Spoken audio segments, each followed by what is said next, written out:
Good evening. Our first panel of the evening in New York is Georgette Mosbacher. She's the Republican activist and political fundraiser, best-selling author of Feminine Force and It Takes Money, Honey, a supporter naturally of John McCain. In Washington is Anna Marie Cox, Washington editor of Radar magazine. And here in Los Angeles, Stephanie Miller, the talk radio host of her own program and a supporter of Barack Obama. Okay, ladies, the RNC has spent more than $150,000 on clothing, cosmetics, hairstylings, and other campaign accessories for Sarah Palin and her family. What does that do to the hockey mom image, Georgette? Well, I think we want her to look good. And by the way, it isn't taxpayers' money.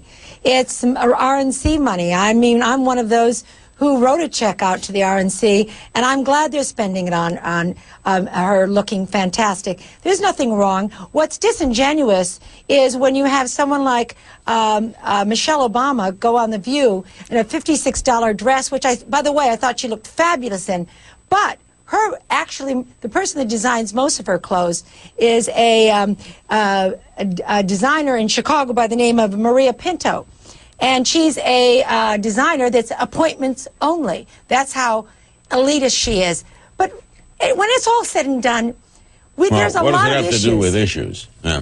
Well, that's right. What does it have to do with issues? Anna Marie Cox, what do you think? Well, to be totally fair, I have to say I think that, number one, people don't realize what an expensive hobby that hockey is, so who knows how typical that is. And another thing, I don't think enough people have pointed out, as my friend Mark Ambinder at The Atlantic did, that if Sarah Palin's wardrobe were a family of four, it would do quite well under the Obama tax plan. So I think that needs a little bit more attention. And then another thing, just to Georgette's point, you know, is she saying that RNC donations aren't from taxpayers? I hope that, Georgette, no offense, you know, I hope you're paying your fair share of taxes. I am paying. Not only am I paying, I'm paying more than but more importantly, that donation that I make to the RNC is not tax deductible. It's not. Okay, let's get Stephanie in and let's try to discuss more important issues. Larry, let me just say, I feel so underdressed. I only spent $140,000 on this outfit tonight, and I couldn't be more embarrassed. I really couldn't. Can I just speak for women everywhere in America, Larry? Sure. When I say she is completely unqualified to be vice president, but I so want that red leather jacket. That is hot. So much for issues. What do you make of this whole story? What do you make of this story? Is it a story? You know, I think it is. When she's out talking about Joe Sixpack and Joe Plumber and everyone else in the world named Joe, yes, I think, and that and the story today, Larry, that, you know, at taxpayer expense in Alaska, she flew her kids to all these events and had the Alaska taxpayers pay for it when they weren't even invited, and she's supposed to be a reformer. I think that's a story. Yeah, Georgette, what do you make about that? More than $21,000 in state money flying the family around. Well, you know what? I think it's wonderful that she has her family with her, and I think that most of those taxpayers in Alaska would say if they had a choice, they'd want their children with them too, and they understand that a mom wants her kids with her, and they're happy to pitch in so she can have her kids with her. Okay. Anna Marie, an email question from Karanor in Camp Springs, Maryland. Do you think people who contributed to the RNC really meant their money to go toward dressing up Sarah Palin and her family? I doubt if they did, and I think at this point, if I was an RNC contributor, I'd be looking at what a week's worth of ads in Colorado would cost, which I gather is a little around $150,000. And I think it might do a little more good. And this is where I have to say, I think Sarah Palin looks pretty hot no matter what she's wearing. Why did she need $150,000 worth of anything? All right, ladies, she's taking some heat about her words as well as her wardrobe. In a recent TV interview, she was asked, what does the vice president do? The question came from a third grader. Here's what the governor said.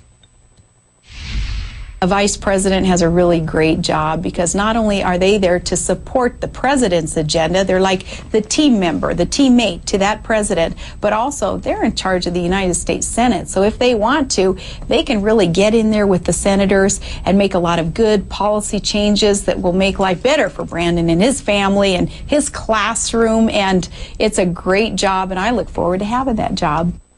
Stephanie, I don't think they have anything to do with the agenda of the Senate. No, wrong buzzer for Caribou Barbie again, Larry. I'm sorry. That now we have to change it to, are you smarter than a third grader? No, she is not in charge of the Senate. She does not get in there and work on legislation. This is, these latest polls, Larry, are showing what we have been saying. She is a complete drag on the ticket. She is the main reason people are not voting for John McCain that are not voting. She is just a complete embarrassment. Georgette, where did that idea, her idea of the vice presidency, do you think, come from? I think that that's plain talk. I know it's not of some high elitist intellectual level, but she does support the president. And Yeah, but in fact, she can't form an agenda in the Senate. But she can influence agendas in the Senate. She can call senators. As the Vice President of the United States, they often call senators and get senators to vote a certain way. That is absolutely a fact. Okay, but it's not part of the job. But of course it's part of the job, Larry. It's part of the job. It's part of the job for the Vice President to make sure that the president's agenda gets through Congress. That is a very important part of the job. Okay, I thought the question was asked sort of constitutionally, don't you think? What's the role of a vice president? Well, if a third grader was asking it constitutionally, then I suspect she should have quoted the Constitution. She was talking to a reporter. She was talking to a reporter, Georgette. She wasn't talking to a third grader when she gave that answer. I'm sorry. I misunderstood that. All right, Blog with Larry King Live. You got a question for our guest? Go to CNN.com/Larry King right now and weigh in. More politics after the break. We're back with Georgette, Anna Marie, and Stephanie. Sarah Palin continues to draw huge crowds and to play the campaign attack dog with relish. Watch her on the stump today in the battleground state of Ohio. Watch. It is not mean-spirited. It is not negative campaigning to call someone out on their record and their plans and their associations. It's in fairness to you. It's not negative. It is in fairness to the electorate. And you have to really listen to our opponent's words. You have to hear what he is saying, because he's hiding his real agenda of redistributing your hard-earned money. All right, Anna Marie Cox, is that fair game? Well, it's certainly fair game to call people's, tax policy and to question and to criticize it. However, to call it socialism is probably a little bit of a flashback for a lot of people and not entirely fair. John McCain also wants to provide tax cuts to some people and even tax credits, which he's now taken to calling welfare, which I think would be news for a lot of people on the Republican side who support tax credits. Isn't a graduated income tax definitely redistribution of wealth? Well, yeah, Larry, and as Barack Obama pointed out today, I guess John McCain was a socialist back in 2000. And I think by the latest poll I saw, the American people prefer Barack Obama's tax policies about 20 or 30 points more than John McCain, so I guess we're all socialists now. All right, Georgette, what's going to happen in 13 days? How do you read the tea leaves? Well, I wish I had a crystal ball, but I don't, Larry. However, I do think that this is going to be a very close race. And when you think about it, it should have been a cakewalk for the Democrats this year. I do think we've got a real race in our hands. And I actually think there could be an upset. Maybe that's wishful thinking on my part, but it will be a very close race.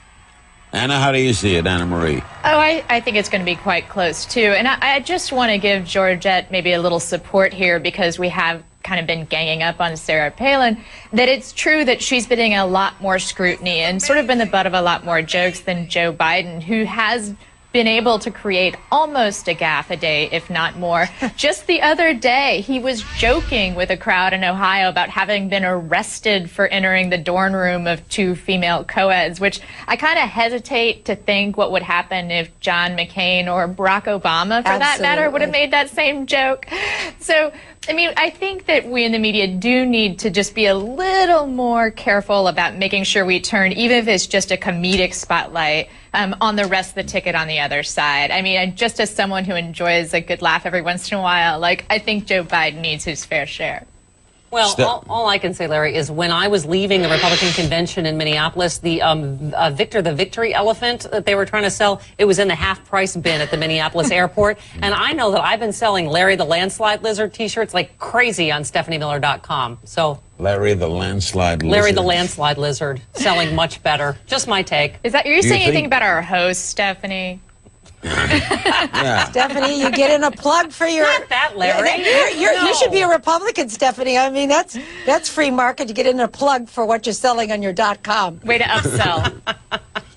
Thank you, Georgette. Do you think all this has kind of gotten away from issues? Have we gotten away really from? When was the last time education was mentioned by a candidate? Exactly, Larry. I mean, that's the thing is what I liked about this new, the latest poll is, Barack Obama's ahead on every issue. So Americans are paying attention. They like his health care plan better by about 40 points. They like his tax plan better by 20 to 30 points. They like his economic policy better. So people are paying attention, and they're not paying attention to these scurrilous attacks. Thanks, Georgette Mosbacher, Anna Marie Cox, Stephanie Miller. When we come back, Matthew Dowd will be with us. He was chief strategist for Bush